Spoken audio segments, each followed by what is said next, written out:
As kids, my sister Cassie and I didn't know we were any different. How could we? We spent all of our time in the house. Our parents never let us play outside. They said this was for our own protection.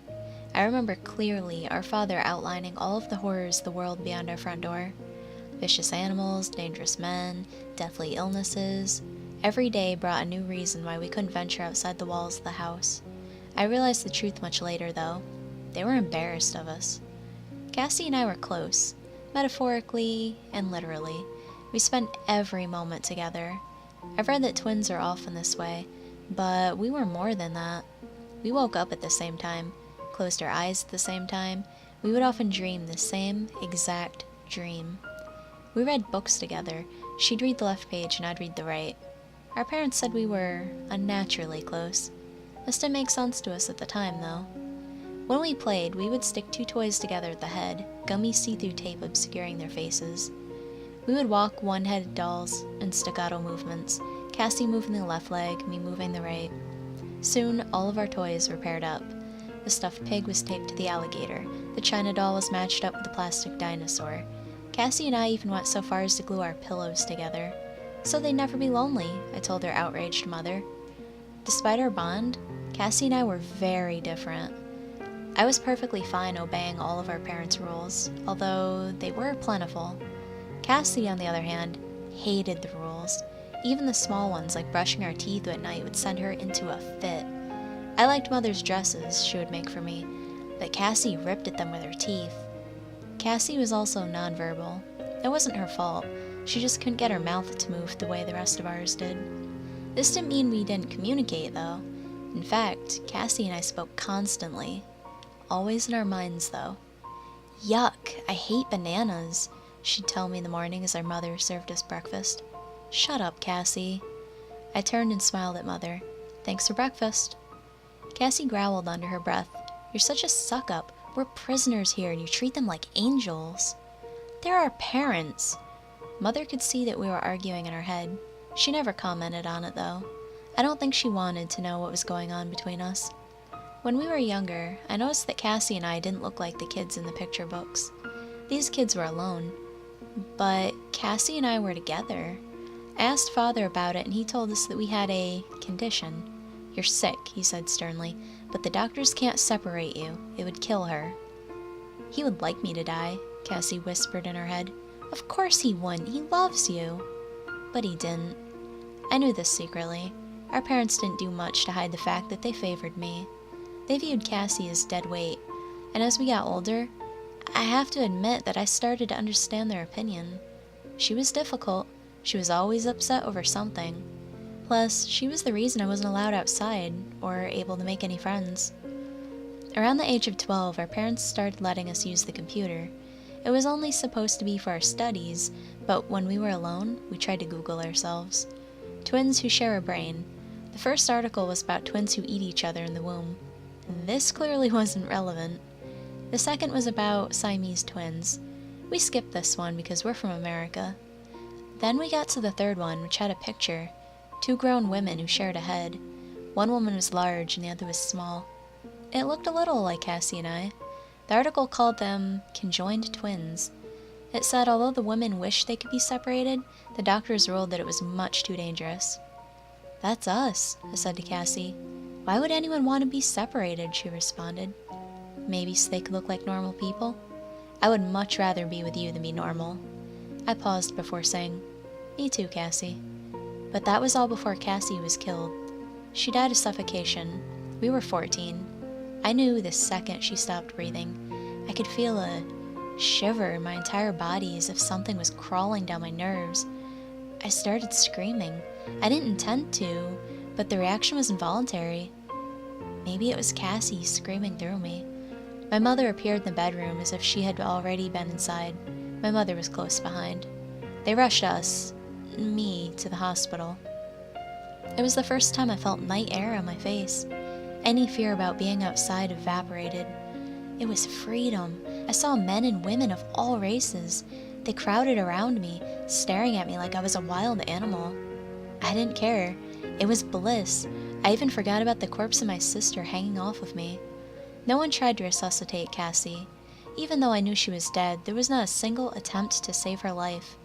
The only thing the doctors did was prep me for surgery. Mother and father stroked my hair. They told me they loved me, that this would all be over soon, that the doctors would remove the tumor that was my dead sister. I woke up sometime later with the oddest sensation of weightlessness. My eyes were barely open, but I could see my parents asleep on a couch nearby. I was hooked up to a number of machines. I looked over and realized that I was alone. The normal feeling of Cassie's body next to mine was gone. I was in a twin-sized bed. Logically, I knew what happened. Cassie died, so they removed her from me. But the shock of the lack of her made my heart race. This thing I had secretly wanted, quietly yearned for, it was terrifying. I lay back and moved my head around. It was so strange to be able to move freely. There was no extra body to hinder me. Fleetingly, I wondered where her corpse was. Was it lonely? Was I lonely? I lifted my hand hesitantly and felt the flesh that had once connected me to Cassie. In its place was a large scar and raised stitches. All that was left of my sister was empty air. It didn't feel real. I had only been conscious for a few minutes and already panic was setting in. This was a mistake. What happened to Cassie? Where was she? Oh God, I needed her. Desperately, I called, "Cassie! Cassie, are you there?" A minute ticked by. Just silence. Then a massive wave of screams filled my brain. It was Cassie's voice, igniting my mind with 1,000 horrified shrieks. My eyes stuck wide open. Cassie's voice began to speak through the screaming. "They killed me! They killed me! They killed me!" "Shut up!" I yelled. My parents rose from sleep. I realized I had said this out loud. They came to me, trying to soothe my fears, but all the while Cassie was tormenting me. "They murdered me!" I tried not responding to the voice, but it didn't matter. Cassie didn't care if I spoke back. For days she just kept lamenting her death. As the doctors tried to teach me how to stand and walk without Cassie, she made herself known in my head. I pretended to be fine, but the voice tore through my sanity. I couldn't sleep. Every time I closed my eyes, she'd start up again. "It was them, our filthy parents. They put a pillow over my mouth and they killed me." I didn't tell anyone about the voice. Who would even understand? Soon I was cleared to go home by the doctors. My parents made arrangements for me to start attending school. They bought me a wig to cover up the disfiguring scar. The doors were all unlocked now. There was no more hiding. It should have felt like heaven, but instead the voice of my sister haunted my mind. "Dead. I'm dead. They killed me." Months passed with the same agonizing existence. I lost weight. I barely slept. Nothing could bring me any happiness. Cassie was driving me insane.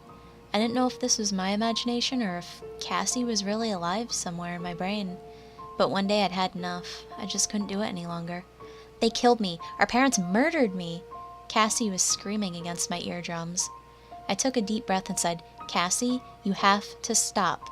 I put a hand over my mouth in surprise. I hadn't spoken to my brain, only out loud. I tried again. "Stop it, Cassie." Desperately, I shoved my fist into my mouth to stop myself from talking, but nothing came out. The ability to speak through my mind had died with my sister. I crawled into a corner of the bedroom, arms over my head. I started to sob. Waves of horror and sorrow careened across my body. Cassie just kept screaming and screaming.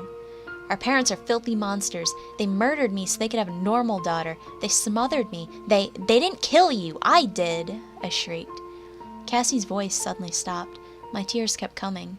In a whisper, I continued, "I couldn't live like that anymore. I just wanted to be normal." I could feel the weight of the pillow as I shoved it into Cassie's face. I remembered the moans for help. I could still feel her clawing at my arms. Then something changed. I felt woozy. I looked down at my body. It seemed like I was floating away from it. My being shrank. I felt myself pull out of my arms and legs, up into my torso. I finally lodged into the back of my brain. I was like a tiny ball of myself hidden somewhere deep. My arm raised slowly. My arm? No, her arm. My voice spoke out loudly, but it wasn't me talking. "Finally, you admit it." Terrified, I tried to call out, "What's going on?" But it was just in my head. Or our head? Just because you killed the body doesn't mean we still don't share the brain. My voice came out crackled. I was waiting for you to do it.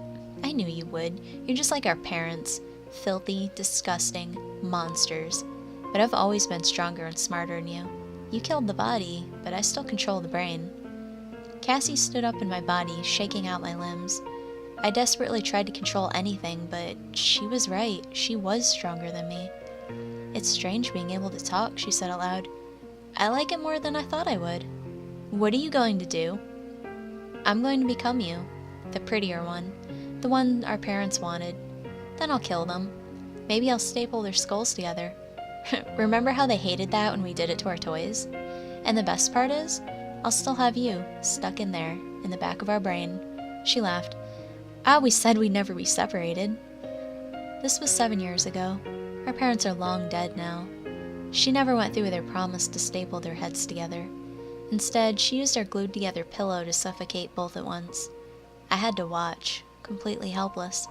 It was my hands over their mouths, just like I did to Cassie. You might wonder why she let me write this. This was supposed to be my confession, one of the ways she can torment me. She allows me to control the body for minutes at a time, giving me a taste of freedom before snatching it all back. I should have known I could never get rid of her. She's a part of me, and now I'm stuck here. Forever. I wish I'd never murdered my sister, but she sure seems happy that I did.